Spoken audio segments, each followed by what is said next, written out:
Assalamualaikum warahmatullahi wabarakatuh. Selamat bertemu kembali dengan saya Yokana Nugroho gitu ya di live Instagram dalam rangka memperingati Hari Pendengaran Sedunia tahun 2022.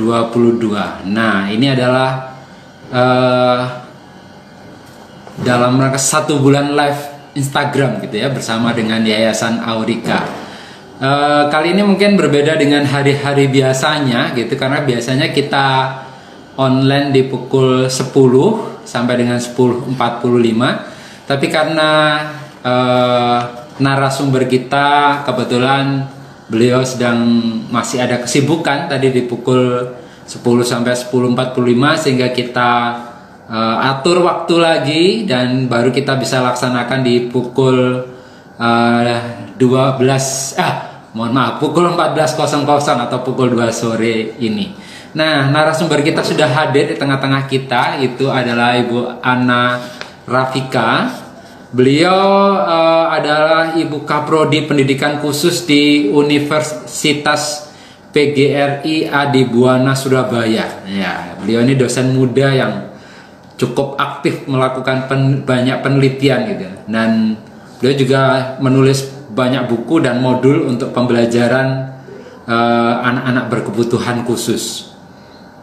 Nah, kalau saya melihat kurikulum vitae beliau atau CV beliau sangat cukup panjang gitu ya, pengalaman penelitiannya maupun pengabdian masyarakatnya ataupun kegiatan-kegiatan terkait. Beliau diundang sebagai narasumber dalam seminar maupun webinar dan pelatihan khususnya untuk pendidikan inklusi ataupun pendidikan khusus. Ya, selamat bergabung Ibu Iva, Ibu Ayu, ada lagi teman-teman yang lain ini, Ibu Mary Suryaningsih. Monggo yang lain bergabung, kita tunggu sambil saya lanjutkan kurikulum vitae beliau. Jadi beliau selain jadi narasumber di seminar atau webinar dan pelatihan di nasional, dia juga beberapa kali pernah menjadi narasumber di webinar setingkat Asia. Ya, tentunya ini pengalaman yang sangat luar biasa ya. Masih muda, sudah menjadi kaprodi begitu. Dan kalau kita lihat riwayat pendidikan beliau S1 maupun S2 sangat linear. Di pendidikan luar biasa, sama-sama juga di Universitas Negeri Surabaya. Nah, karena beliau sudah ada di tengah-tengah kita, saya langsung undang beliau untuk bergabung saja ya. Halo Bu Ana, apa kabar? Halo Pak Jo, Pak Yu. Alhamdulillah baik. Untuk suaranya bisa diterima dengan baik Pak, suara saya. Aduh. Alhamdulillah. Baik, sangat bagus. Ya, semoga nanti sampai dengan akhir sesi kita sinyalnya lancar ya, jadi komunikasi kita bisa berjalan baik. Iya. Sekedar saya mengantar Bu Ana ya, ini kita masuk pekan terakhir gitu ya di 1 bulan live IG Yayasan Aurika dalam rangka memperingati Hari Pendengaran Dunia gitu ya, sedunia. Nah, kalau kita hitung harinya, ini adalah hari yang ke-25. Dan sudah banyak materi dibagikan, di-share selama 1 bulan ini. Dan kita kali ini kesempatan untuk ngobrol-ngobrol dengan Ana. Bu Ana, boleh dong cerita sedikit nih.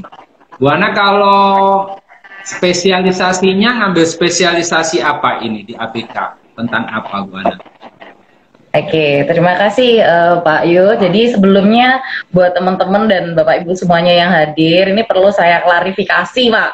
Saya perlu klarifikasi.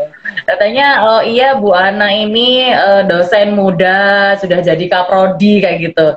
Ternyata saya tidak semuda itu Pak ya. Jadi nanti takutnya teman-teman dan Bapak Ibu di rumah salah paham. Jadi memang ya umur saya sudah cukup Pak ya, sudah cukup. Jadi nggak muda lagi Bapak Ibu semuanya ya.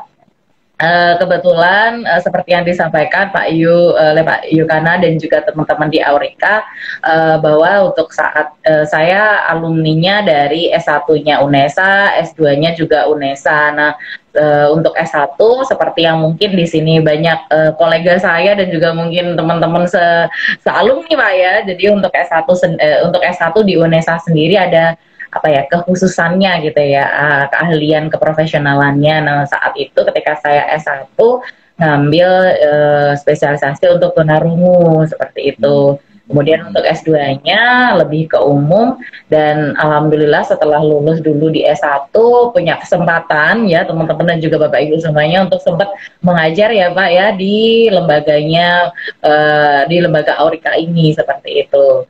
Nah, punya pengalaman untuk mengimplementasikan ilmu saya dan banyak belajar juga ya, seperti mungkin teman-teman kolega juga tahu ketika kita kuliah kadang belum cukup kalau nggak tahu pengalaman di lapangan seperti apa. Jadi saya belajar banyak di Aurika. Terima kasih dan saya ucapkan selamat atas suksesnya eventnya ya Pak Yu ya. Maksudnya dilihat dari ini pekan terakhir. Kemarin sempat ketemu sama Bu Sinta juga di acara lain gitu ya, yang mempromosikan kegiatan ini juga, dan saya lihat playernya, kemudian kegiatannya, alhamdulillah sudah ikut follower saya ya, follower Aurika, sehingga saya lihat perkembangannya, alhamdulillah sangat berkomitmen untuk benar-benar memperingati hari pendengaran dunia ini dengan serius, dengan mengadakan event secara 1 bulan full. Dan ini perlu kami tiru Pak ya di lembaga kami di Universitas PGRI Adibuana Surabaya.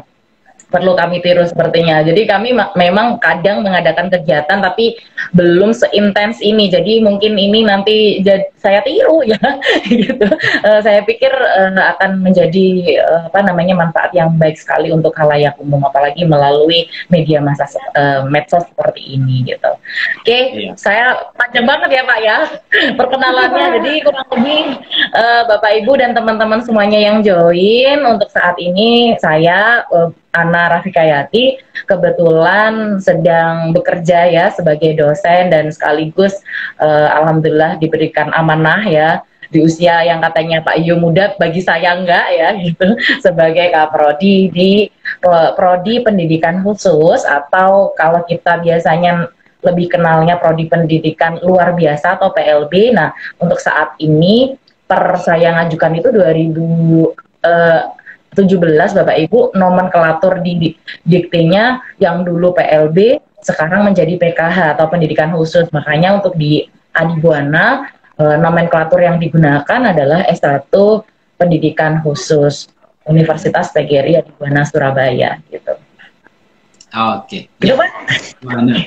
Banyak ya Pak ya, monggo. Kalau ini tadi kan diperkenalkan sebagai Kaprodi di Pendidikan Khusus Unipa gitu ya. Nah, kira-kira punya aktivitas lain nggak? Punya kesibukan lain nggak di luar kampus ini, jadi apa saja gitu? Nah, Bapak Ibu dan mungkin teman-teman semuanya, memang kalau kita bekerja atau berprofesi sebagai dosen, tentu tidak melulu tentang mengajar di kampus ya Bapak Ibu semuanya. Nah, memang sebagai profesionalitas dosen kita punya tridharma atau 3 hal yang harus dilakukan seorang dosen selain mengajar. Mungkin Bapak Ibu lebih familiar ya. Kalau dosen mah kerjaannya kuliah kayak gitu ya. Nah, untuk kami sendiri profesional dosen itu selain mengajar, pendidikan juga penelitian dan pengabdian. Nah, untuk penelitian dan pengabdian ini kita nggak bisa Bapak Ibu dan teman-teman semuanya untuk kayak kerja sendiri. Jadi kita biasanya berkolaborasi, bermitra dengan kolega lain mungkin di universitas lain maupun dengan berbagai sekolah. Salah satunya Aurika dan juga beberapa mitra yang ada di Jawa Timur seperti itu. Nggak hanya sekolah ya Pak, kita juga menyasar misalnya ke sekolah umum, nggak hanya sekolah luar biasa, ada sekolah inklusi dan juga UMKM yang misalnya basisnya teman-teman yang disabilitas seperti itu. Misalnya sama Naima ya, Naima Trenggalek yang UMKM disabilitas, dan juga ada di organisasi disabilitas Tuban. Sempat kita ada kerjasama dalam hal pengabdian kepada masyarakat. Jadi memang kami kalau dibilang sibuk ya nggak sibuk ya Pak ya, nggak sibuk, tapi dibilang memang kita jadinya ketika jadi dosen itu harus apa namanya bermitra dan juga bekerja sama dengan banyak pihak, salah satunya dengan sekolah seperti itu. Ya, ya. Ya. Oke.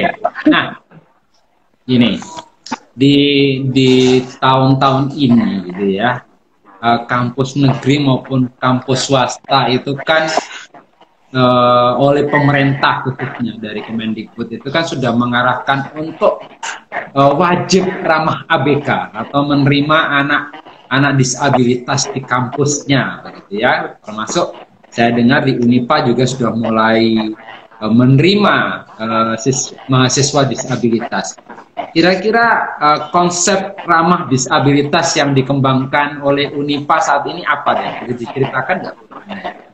Iya, terima kasih Pak Yu. Memang seperti yang disampaikan Pak Yu bahwa sekarang ini nggak hanya kalau mungkin kita familiarnya itu di level sekolah ya Pak ya, level sekolah baik SD, SMP, SMA. Tetapi sekarang kebijakannya sudah mulai berkembang juga merana pada perguruan tinggi atau universitas, sehingga juga kami perguruan tinggi bersiap-siap seperti itu, bersiap-siap dan juga intinya mempersiapkan tools-tools yang memang dibutuhkan oleh teman-teman disabilitas yang ingin memperoleh pendidikan di jenjang perguruan tinggi khususnya di Adibuana Surabaya.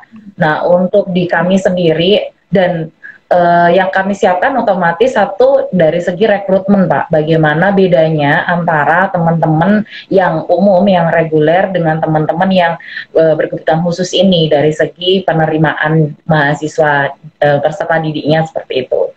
Kemudian dari segi fasilitas atau mungkin yang kita lebih kenal dari segi aksesibilitas ya Bapak Ibu dan teman-teman semuanya. Dan kenapa perlu disiapkan meskipun ya kadang ada universitas yang memang belum ada mahasiswanya Pak, maksudnya belum ada mahasiswa berkebutuhan khususnya, tapi akses atau setidaknya aksesibilitas fisik nih harus disiapkan karena di dalam akreditasi Pak. Jadi kan mungkin teman-teman di sini ada yang guru ya Bapak Ibu semuanya mungkin tahu bagaimana derita kita kalau udah ditanya asesor tentang akreditasi ya. Nah, jadi di dalam apa namanya kriteria tentang fasilitas atau sarana prasarana itu juga menjadi salah satu penilaian. Apakah jadi ada penilaiannya di dalam instrumen itu gitu, bahwa apakah layak untuk apakah akses untuk disabilitas, ada tangganya apa enggak, ada liftnya atau tidak, ramnya ada atau tidak, itu juga termasuk apa namanya standar ya. Jadi kalau kita bicara standar berarti memang harus ada gitu untuk kalau misalnya kampus kita ingin dinilai memang baik dan ramah disabilitas seperti itulah. Kurang lebih sih. Rekrutmen, sarana prasarana, dan juga yang terakhir layanan sih Pak. Layanan bagaimana kalau misalnya di dalam pembelajaran kuliah mahasiswanya kurang paham mengenai kuliahnya seperti apa, sehingga perlu ada bantuan pendampingan, itu juga kita sediakan seperti itu. Tapi ya mungkin kalau di UNESA sama di ini kebetulan kemarin yang kita undang kan UNESA, kemudian UNS sama Unipra ya, PGRI Argopuro Jember. Di mereka ada layanan khusus nih, semacam lembaga layanan untuk disabilitas gitu ya. Atau kayak di UNESA PSLD, kalau di UNS PSD, kalau di Unipra PSLD lah. Kalau di Unipa juga adakah semacam itu? Iya, jadi kalau di kami ada juga bentuk pusat studi ya, biasanya pusat studi layanan disabilitas. Untuk kami namanya ADC Pak, ADC Adibuana Disability Center. Nah, nggak tahu nih, kebetulan memang untuk di Adibuana Bapak Ibu semuanya ada beberapa unit atau departemen yang agak ke Inggris-Inggrisan ya, sehingga memang otomatis mempengaruhi beberapa unit baru yang ada. Nah, ADC sendiri atau Adibuana Disability Center ini memang baru rintisan ya Bapak Ibu ya, maksudnya berjalannya baru saja ketika prodi kami mampir Pak di Adibuana. Jadi memang mungkin sambil perkenalan prodi, kok Adibuana kok perasaan dulu nggak ada PKH-nya atau PLB-nya kok sekarang ada. Jadi memang kami terbilang baru juga nggak baru, dibilang lama ya juga belum lama. Jadi kami ini berdiri di tahun 2017, baru menerima mahasiswa baru di tahun 2017 dan baru meluluskan tahun lalu, alumninya baru satu angkatan Pak gitu istilahnya. Tapi alhamdulillah kami sudah terakreditasi B, sehingga teman-teman kemarin nih yang lulus sudah bisa istilahnya berkompetisi dengan teman-teman lain untuk masalah pekerjaan, misalnya harus minimal akred B dan itu sudah terpenuhi. Nah kemudian ketika kami hadir, Prodi PKH hadir, baru istilahnya dari universitas mulai menerima masukan-masukan nih dari beberapa dosen dari kami mengenai pentingnya aksesibilitas, pentingnya layanan bagi disabilitas seperti itu. Apalagi ketika kami masuk ada beberapa mahasiswa yang disabilitas seperti itu di beberapa prodi, tapi memang kurang terdata, sehingga perlu adanya pusat khusus untuk melayani hal-hal tersebut, sehingga lahirlah ADC seperti itu. Untuk ADC sendiri ini di bawah DKAI Pak, DKAI itu Departemen Kemahasiswaan dan Alumni, jadi masuk di dalam di bawahnya istilahnya kayak bidang-bidang seperti itu di dalam bidang kemahasiswaan kurang lebih. Gitu. Berarti belum independen ya, masih berada dalam di bawah departemen, betul. Oke. Nah, Bu Ana, sampai dengan hari ini gimana? Unipa sudah menerima mahasiswa disabilitas atau belum? Kalau sudah menerima, di jurusan apa nih? Ya, sebelum adanya Prodi PKH maupun sebelum adanya ADC atau Disability Center ini, ternyata tanpa kita ketahui sudah dari zaman dulu nih ternyata nerima mahasiswa berkebutuhan khusus. Khususnya yang paling ini kalau dibilang rata-rata ya Pak ya, paling banyak itu memang di Prodi PVKK atau program PVKK, Pendidikan Vokasi Kesejahteraan Keluarga, yang biasanya di bawahnya ada konsentrasi tata rias, tata boga, dan tata busana. Kebetulan ketika saya masuk dulu di tahun 2015 ada istilahnya belum ada pendataan, tapi kami udah ketemu beberapa mahasiswa berkebutuhan khusus. Biasanya ada yang tunarungu yang menjadi mahasiswa PVKK, kadang fokusnya di tata rias, ada yang di tata boga, tata busana, di sana ada beberapa, dan tiap tahun hampir selalu ada Pak, seperti kayak 2, 3 gitu, selalu ada di Prodi PVKK seperti itu. Kemudian juga ada di Prodi Penjas, seperti itu ada Solener. Kemudian juga karena kami hadir dan istilahnya menjadi pilot ya Pak ya untuk prodi kami PKH pun juga dari awal angkatan pertama kami menerima 2 mahasiswa tunanetra, kemudian 1 mahasiswa tunadaksa, dan di tiap tahunnya pun kita selalu menerima ya kurang lebih sekitar tiap angkatan tuh kayak 2, 3 seperti itu untuk prodi PKH sendiri seperti itu. Itu dibatasi. Tapi kalau misalnya dibatasi atau memang hanya sejumlah itu yang mendaftar atau bagaimana? Kami tidak membatasi,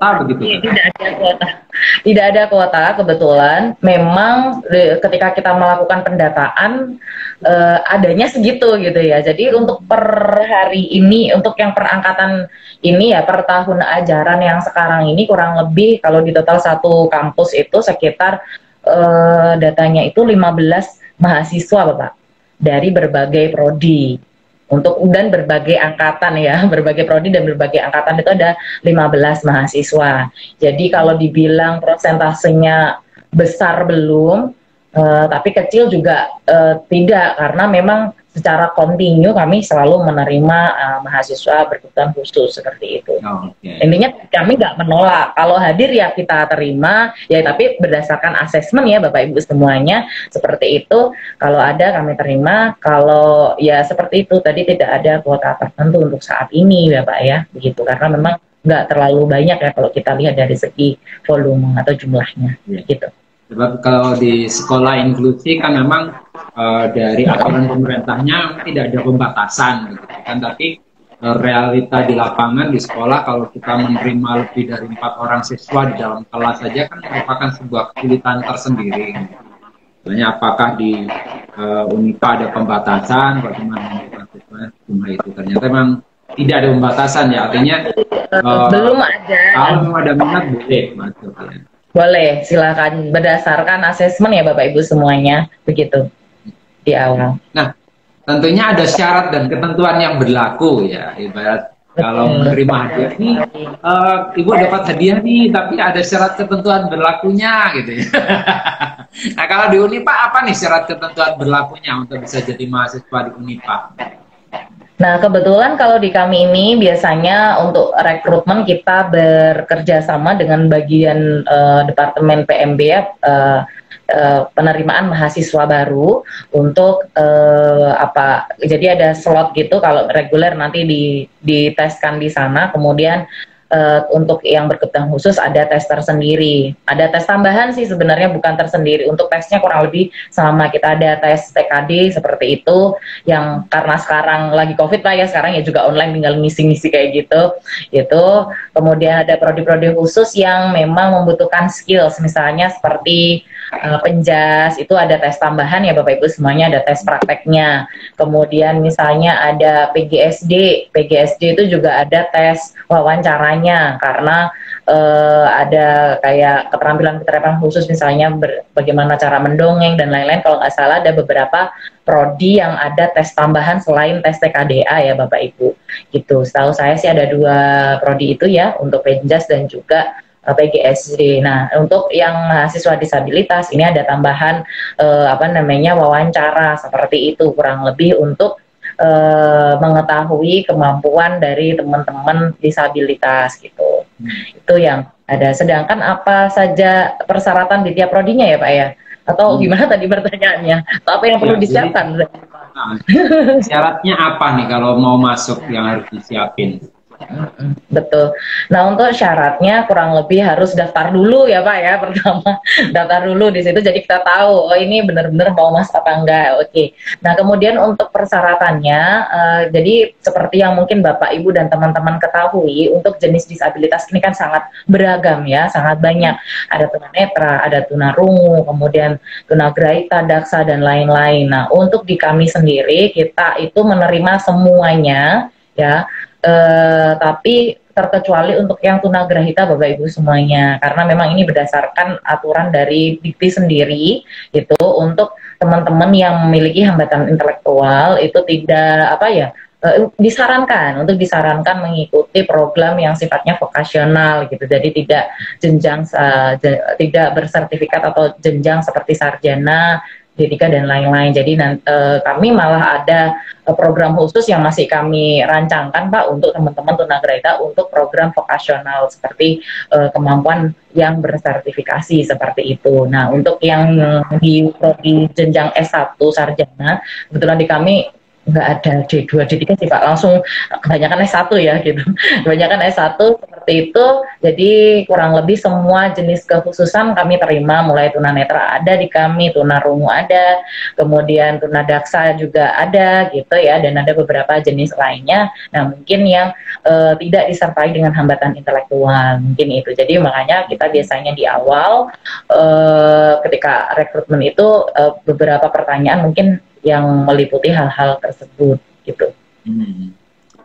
Dan mungkin kendala-kendalanya sih Pak, kendala-kendalanya jadi lebih bukan sifatnya melakukan wawancara untuk menyisihkan atau enggak meloloskan mahasiswa tersebut, tapi kita juga jadinya biar tahu apa ya kira-kira yang perlu kita siapkan gitu ya kan. Tiap individu beda-beda, ada yang mungkin dari segi pembelajaran mandiri udah bisa, mungkin yang A harus butuh pendamping seperti itu. Jadi kita pun melakukan asesmen untuk melihat nggak hanya dari anaknya, tapi juga melihat kesiapan kita dan apa-apa PR yang perlu kita siapkan, kurang lebih begitu. Ya, berarti artinya kan gini, jadi proses istilahnya screening awal itu bukan cuma sekedar untuk menolak atau menerima mahasiswa, tapi juga untuk melakukan asesmen begitu ya, untuk melihat tingkat kemampuan mahasiswa ini apakah nanti bisa terlayani atau tidak. Kalau misalnya bisa terlayani, kita harus dari pihak kampus akan memberikan layanan yang seperti apa nih buat mahasiswa gitu ya, lebih ke arah itu. Betul. Betul sekali Pak. Soalnya dari kami pun di dalam ADC ini juga menjembatani apa ya komunikasi dan sosialisasi dengan prodi dan juga dosen nanti yang akan menangani. Kan berbeda ya kalau misalnya kita bilang bicara sekolah ini kan memang skopnya kecil gitu ya, skopnya kecil ya udah guru kelasnya saja udah beres gitu Pak ya yang tahu ini mahasiswa berkebutuhan khusus. Cuman kalau kita bicara perguruan tinggi kan memang pendidikan yang cukup kompleks ya Bapak Ibu semuanya, di mana ketika anak itu mahasiswa tersebut masuk, dosennya beragam. Dosennya nggak hanya dari prodi tersebut, contoh misalnya di PVKK ada mahasiswa tunarungu masuk di situ. Nah, mata kuliah yang ditempuh dari anak ini tidak hanya tentang di prodi PVKK saja, nanti ada mata kuliah universitas yang nanti dosennya pun bukan dari prodi tersebut. Jadi misalnya seperti mata kuliah agama, Pancasila, bahasa Indonesia. Nah, sehingga kami pun mengkomunikasikan hal-hal seperti ini kepada dosen-dosen nanti yang bersangkutan gitu. Kurang lebih seperti itu, Pak. Untuk nyiapin kita gitu. Iya. Kalau khususnya untuk mahasiswa yang bergangguan pendengaran, apakah harus ada syarat harus mampu berkomunikasi kah? Atau yang penting berisyarat juga sudah boleh begitu, atau ada ketentuan apa nih untuk teman-teman yang gangguan pendengaran atau tuli atau tunarungu inilah sebutannya, kan ada teman-teman mereka nggak suka nih disebut gangguan pendengaran, mereka lebih suka kalau disebut tuli gitu. Iya. Untuk teman-teman yang tuli ini, untuk teman-teman yang tuli, untuk pengalaman yang kemarin ya Bapak Ibu semuanya, itu kami menerima mahasiswa tersebut dengan melihat karakteristik keilmuan yang dia masuki, Pak. Jadi contoh, kalau misalnya keilmuannya lebih ke sosial gitu ya, yang kita banyak komunikasinya, maka kita perlu adanya pendampingan seperti itu. Jadi kita ada bantuan layanan untuk bahasa isyarat dari ADC, ada volunteer di kami seperti itu. Tetapi misalnya ada mata kuliah, ada keilmuan yang sifatnya itu lebih banyak prakteknya, kayak di PVKK. Di PVKK ini memang cukup banyak ya teman-teman yang tuli berada di sana, karena memang keilmuan secara umumnya mungkin 70%-nya itu lebih banyak praktek. Lebih banyak praktek, contoh misalnya tata boga gitu ya, tata boga, jadi lebih banyak daripada komunikasi yang sifatnya verbal tentang kuliah kayak gini gitu ya, kuliah yang kayak gini tuh ya ada, memang pasti tidak bisa kita hindari, tapi tidak, presentasinya tidak signifikan, tidak banyak gitu, lebih banyak ke prakteknya 70%. Nah, sehingga memang ini memudahkan gitu ya, memudahkan teman-teman untuk bisa sana, tapi tentu dengan interest yang memang sesuai Pak, jadi nggak yang terus anak yang ini harus ke sini, tidak. Jadi tapi memang yang ke kita itu misalnya di PVKK ini memang dia SMA-nya itu udah di SMK inklusi seperti itu, sehingga pun ketika masuk silahkan Anda interestnya, minatnya mau kemana, nah kemudian kita tinggal melihat karakteristik anaknya dan juga apa yang perlu kita siapkan seperti itu. Berarti jadi tergantung artinya ADC ini ya, berarti artinya ADC itu juga punya kewenangan mengarahkan mahasiswa ya, calon mahasiswa nih. Kalau misalnya mereka mau daftar nih, terus kemudian saya mau masuk ke prodi ini begitu, kemudian dari hasil asesmennya ternyata wah tidak memungkinkan nih kalau masuk ke prodi ini, mungkin lebih baik bagaimana kalau mengambil ke prodi ini saja, itu akan lebih sesuai. Ada seperti itu juga Kak? Iya, jadi kami lebih ke memberikan saran gitu ya. Jadi hasilnya seperti apa?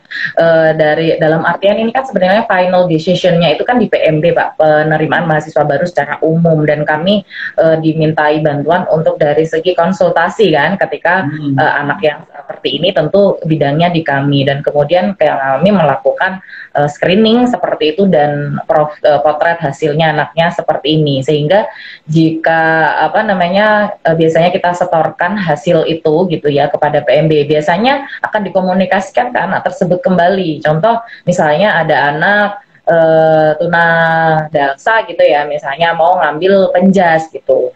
misalnya mau ngambil ke Penjas. Nah, kemudian kami melakukan screening dan komunikasi juga kepada Kaprodi dari Penjas, bagaimana kayak gitu kalau profilnya seperti ini, dan kemudian kami laporkan kepada PMB sehingga nanti hasilnya dikembalikan kepada mahasiswa yang bersangkutan gitu ya. Apakah mau misalnya tidak bisa masuk seperti itu karena tidak memenuhi kriteria, kemudian akan beralih ke jurusan apa atau dan lain-lain. Jadi selalu berkoordinasi sih Pak intinya kalau ada case seperti ini gitu.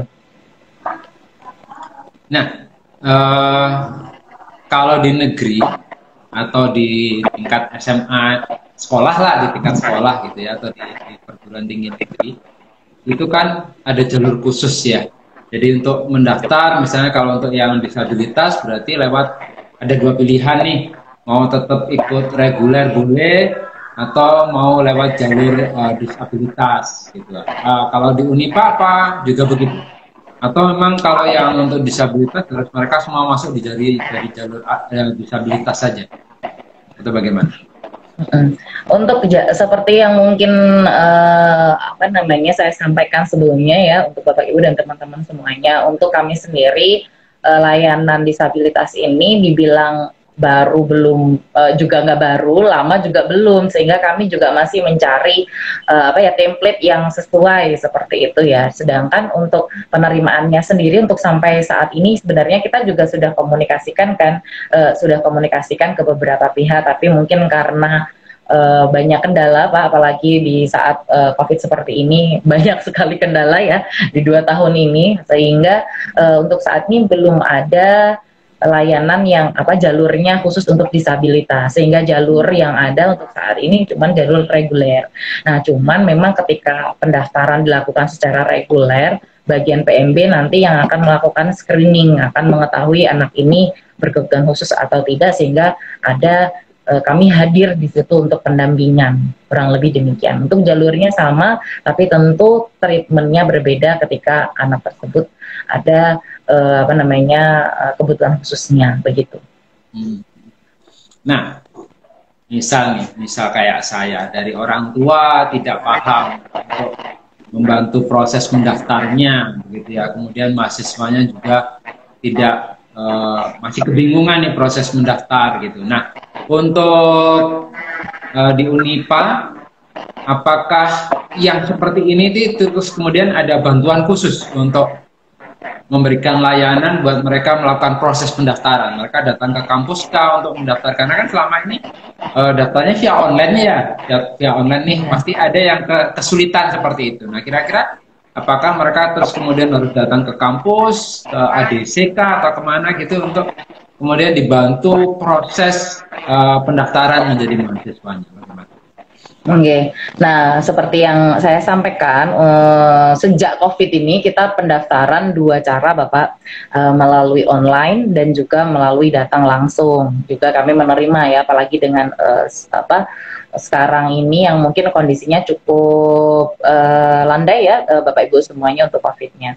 Kemudian untuk online kita kebetulan juga sudah ada beberapa video sih Pak, video tutorial di website kami dan ya mungkin Bapak Ibu semuanya bisa divisit ya di pmb.unipasby.ac.id ya. Di situ teman-teman nanti akan dipandu bagaimana misalnya mengalami kesulitan. Di situ ada bagaimana ada tutorialnya gitu loh Pak, bagaimana cara daftar, bagaimana cara bayar, bagaimana cara ini dan lain-lain. Nah, tapi jikapun teman-teman mengalami kesulitan ada CS yang bisa dihubungi seperti itu, dan jikapun mungkin nggak sampai terjawab gitu ya, biasanya bisa langsung datang ke lokasi. Nah, saya juga sering nih Pak, waktunya kayak gini nih, waktu pendaftaran ini kebetulan kami di gelombang 1 ya sepertinya. Kita ada di gelombang 1, ini sudah ada kemarin dapat telepon mengenai ada mahasiswa berkebutuhan khusus yang ingin daftar. Nah, kalau sudah tahu biasanya bagian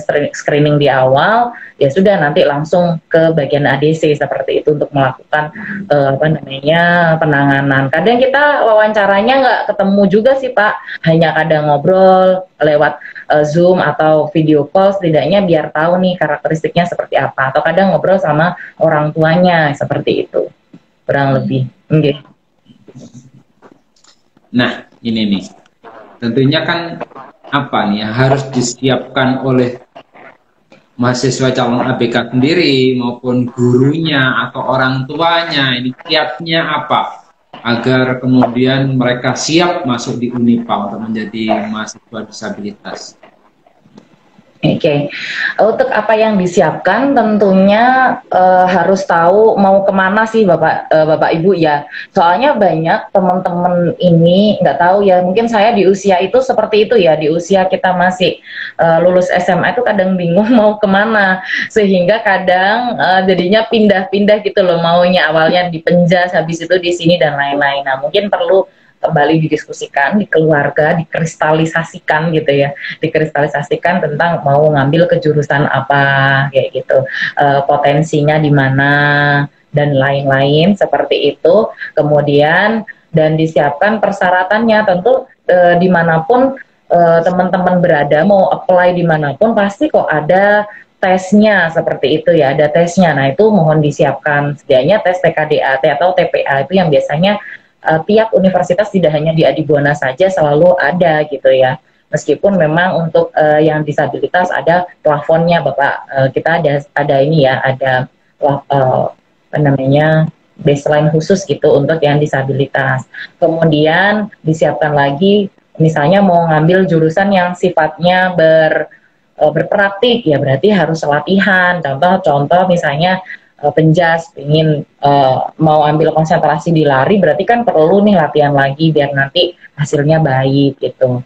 Dan kemudian tentu yang disiapkan adalah syarat-syarat administratif ya. Jadi kami juga ada beasiswa sih Pak, misalnya kayak beasiswa berprestasi dan lain-lain. Jadi misalnya teman-teman ini pernah kayak juara apa, nah itu sertifikatnya bisa dikumpulkan gitu ya, dikumpulkan untuk persyaratan masuk. Jadi mungkin bisa dilihat secara detail di pmb.ac.id apa saja yang diperlukan mengenai tentunya apa namanya ijazah, kemudian kartu keluarga, KTP kayak gitu-gitu ya, administratif, dan juga mungkin ini tadi yang penting Pak, sertifikat-sertifikat yang bisa mendukung apa ya kompetensi teman-teman semuanya gitu.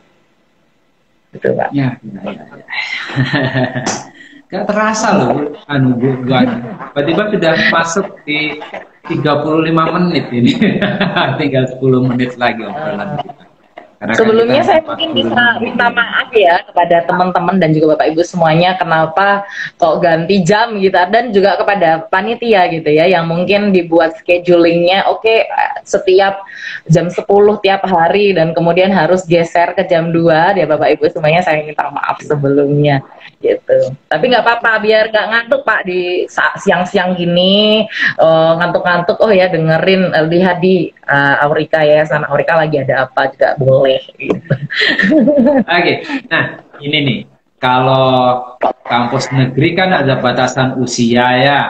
Jadi misalnya lulus 3 tahun maksimal untuk masuk ke kampus negeri begitu. Nah, kalau di swasta kan memang lebih longgar nih. Kadang kan karyawan atau yang sudah bekerja atau yang sudah lama lulus begitu masih boleh masuk begitu ya. Nah, kira-kira untuk teman-teman disabilitas, apakah mereka juga berkesempatan seperti itu masuk di tengah usia yang sudah lewat dari usia kuliah?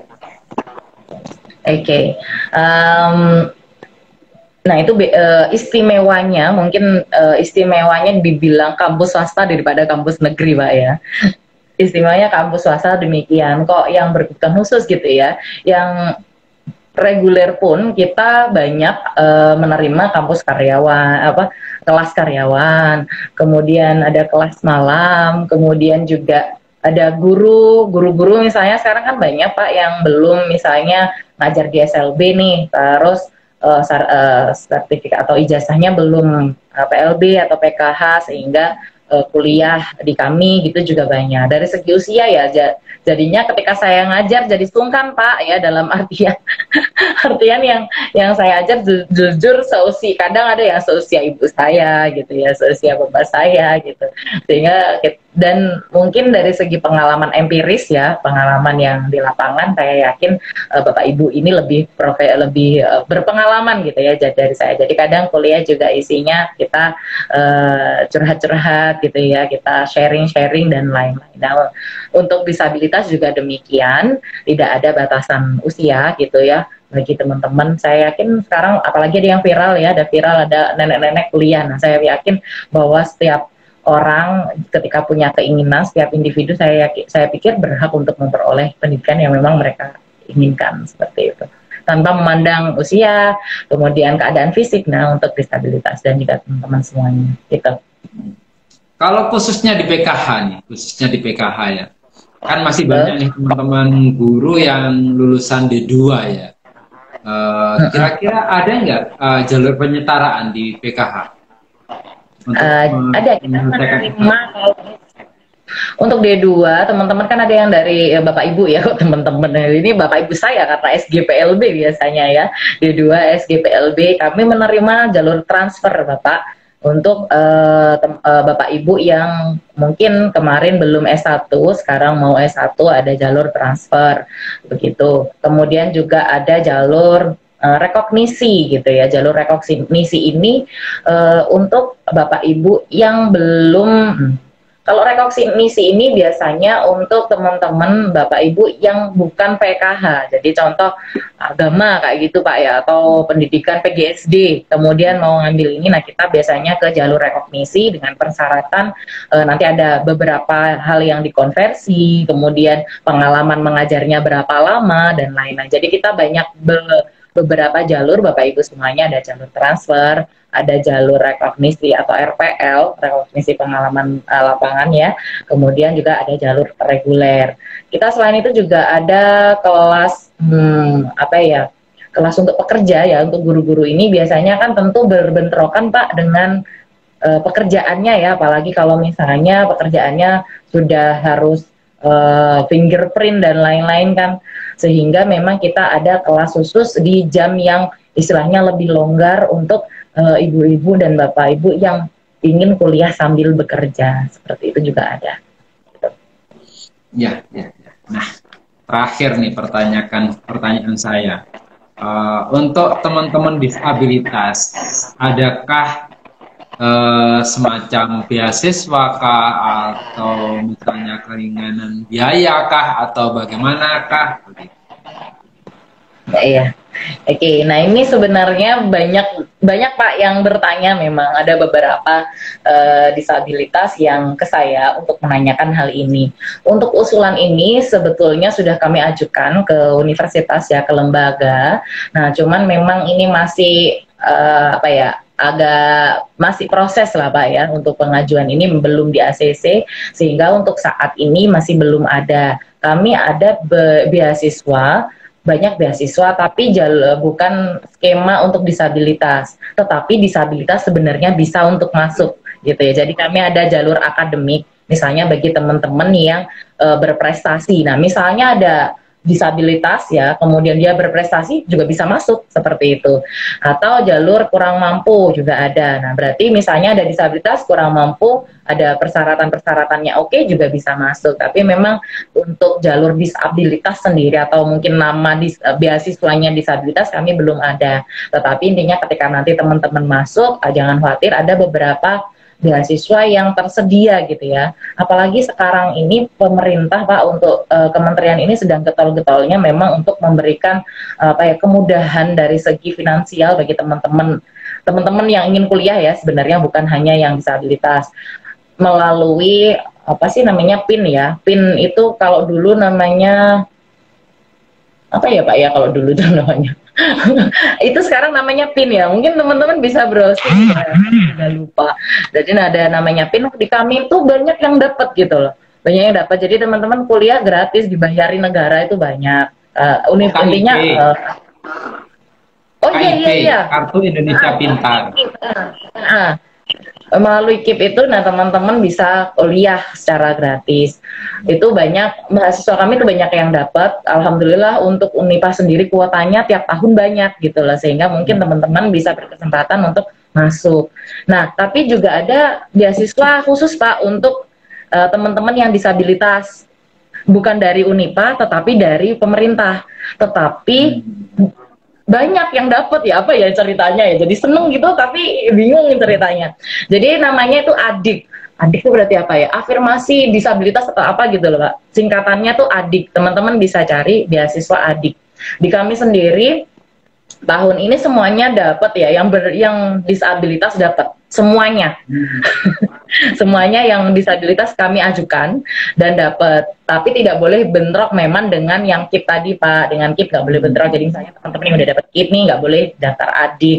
Jadi memang kemarin alhamdulillah yang udah dapat PIN ya udah ya oke gitu, yang KIP oke. Kemudian yang belum, nah kami ajukan di adik dan alhamdulillah kemarin goal semua gitu. Jadi ini tidak membatasi, mungkin kalau dari segi Adibuana belum ada gitu ya, belum ada beasiswanya, tapi beasiswa di luar sana itu sangat terbuka dan Adibuana menjadi sasaran atau apa ya, universitas yang memperoleh kuota untuk kebijakan-kebijakan pemerintah, dan alhamdulillah kuotanya banyak sehingga ini sangat apa ya, tersedia, sangat aksesibel bagi teman-teman semuanya. Kalau misalnya agak sulit-sulit gitu, bisa nih apa namanya, tanya-tanya ke mahasiswa kami yang mendapatkan beasiswa tersebut gitu. Oke. Luar biasa, terima kasih Bu Ana. Nggak terasa sudah 45 menit, cepat banget ya. Ngobrol enak kalau ngobrol-ngobrol ini gitu. Nah, sambil ngantuk-ngantuk mungkin siang-siang ya Pak ya. Tapi berfaedah ini ya. Ini obrolan kita berfaedah di Selasa berfaedah gitu. Makasih loh Pak diundang, udah sharing-sharing. Semoga bisa menjadi salah satu alternatif begitu ya, ketika teman-teman memilih kuliahnya bingung mau kemana, bahwa Adibuana juga punya kesempatan, membuka peluang untuk teman-teman disabilitas bisa masuk kuliah di Adibuana melalui jurusan apapun. Yang penting secara kemampuan memungkinkan untuk mengikuti di jurusan tersebut, begitu ya intinya. Ya, Oke Bu Ana, karena sudah masuk di 45 menit, mungkin bisa nyampaikan closing statement Bu Ana. Monggo. Iya, sebelum saya closing mungkin juga saya tandaskan sih kepada teman-teman bahwa tidak selalu teman-teman disabilitas harus masuknya di jurusan PKH atau PLB, meskipun mungkin saya di sini sebagai prodi PKH PLB. Teman-teman silahkan masuk jurusan sesuai dengan passion masing-masing. Kalau memang passionnya di penjas, silahkan ke penjas, ke teknik silahkan ke teknik dan lain-lain. Sedangkan PR-nya nanti tinggal kampus yang akan menyiapkan fasilitas-fasilitas untuk mendukung pembelajaran teman-teman semuanya seperti itu. Jadi jangan dipaksakan nggak minat di guru tapi ingin jadi guru, tidak. Silahkan teman-teman kuliah di passionnya masing-masing. Intinya mungkin closing statement saya ini sih Pak, dalam artian setiap individu berhak memperoleh pendidikan ya, salah satunya di jenjang perguruan tinggi atau universitas, termasuk anak berkebutuhan khusus. Silahkan, sekarang ini semua sudah membuka diri gitu ya, dan sekarang bagi teman-teman disabilitas silahkan join with us gitu ya, untuk mungkin mempermudah teman-teman untuk memperoleh akses pendidikan yang lebih baik dan mungkin masa depan yang lebih baik melalui jalur pendidikan formal di perguruan tinggi gitu. Mungkin itu, semangat teman-teman semuanya gitu. Terima kasih Bu Ana untuk waktunya. Semoga lain waktu kita akan bisa bergabung lagi, kita bersama lagi dengan obrolan yang lain gitu, dengan sharing-sharing yang lain.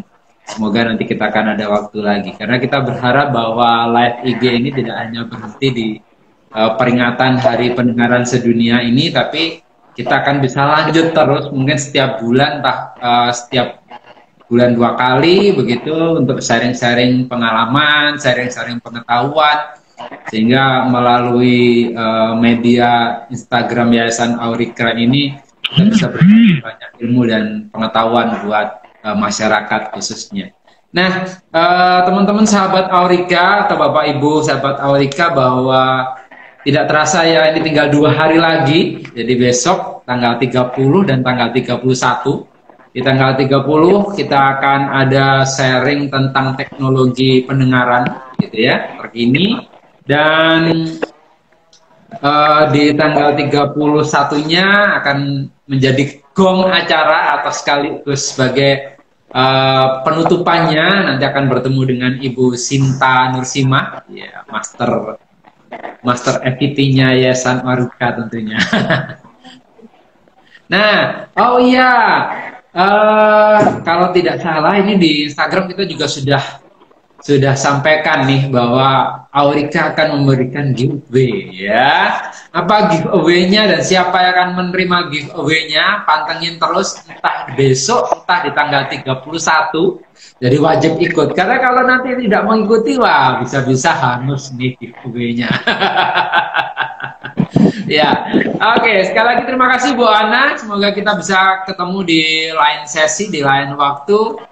Sukses terus buat Bu Ana. Semoga Unipa akan juga menjadi bagian kampus yang memberikan kesempatan adik-adik disabilitas untuk bisa mendapatkan ilmu setinggi mungkin tentunya. Yeah. Terima kasih. Saya akhiri. Wassalamualaikum warahmatullahi wabarakatuh. Sampai jumpa.